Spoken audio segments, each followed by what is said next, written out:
আচ্ছা, আপনারা কোথায় থেকে আসছিলেন? আমরা সাধারণপুর বীরগ্রাম থেকে। আচ্ছা, এখানে এই আগুন লাগানোর কারণটা কি? চলন্ত গাড়িতে আগুন লাগছে, ড্রাইভারের সাথে কথা বলে জানতে পারছি যে সে ব্যাটারি লাইন থেকে আগুন লাগাচ্ছে। আচ্ছা, ঘটনা হচ্ছে আমাদের শাহজাহানপুরে অনাকাঙ্ক্ষিত ঘটনা কি আরও কোথাও ঘটেছে কিনা আজকে? আমাদের শাহজাহানপুর উপজেলায় এরকম ঘটনা কি আর কোথাও ঘটেছে আগুন সংঘর্ষণ সকাল থেকে এই পর্যন্ত? না না না, আজকে আর কোনো। তাহলে আমার প্রশ্ন হচ্ছে, বীরগ্রাম ফিলিং স্টেশন থেকে আপনাদের এখানে আসতে কত মিনিট সময়ের প্রয়োজন? এখানে রাস্তা প্রায় আপনার 9 কিলো, 15 মিনিট লাগবে। 15 মিনিট লাগবে, কিন্তু আমরা তো ঘটনাস্থলে উপস্থিত ছিলাম। আপনাদের ফোন দেওয়া হয়েছে প্রায় কম করে হলেও 30 মিনিট আগে। আপনাদের এত লেট হলো? আমাদের ফোন দেওয়ার সাথে সাথে আমাদের নাম্বারে ডকুমেন্টস আছে, আমরা সাথে সাথে আসছি। একটা সেকেন্ড দেরি করার আমাদের কোনো উপায় নাই।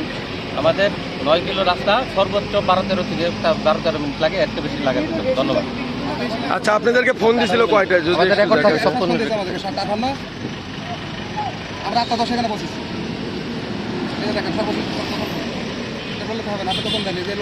আচ্ছা, আপনার পরিচয়টা যদি দিয়েছেন? জি, আপনার পরিচয়টা যদি কাইন্ডলি বলতেন। স্টেশন অফিসার আরকুল ইসলাম। আপনি আমাদের এই শাহজাহানপুরের দায়িত্বে আছেন? জি জি। আচ্ছা, এখন কি অবস্থা আগুন নিয়ন্ত্রণ? সম্পূর্ণরূপে নির্বাপন, কোনো আহত নিহত নাই। আচ্ছা, ধন্যবাদ।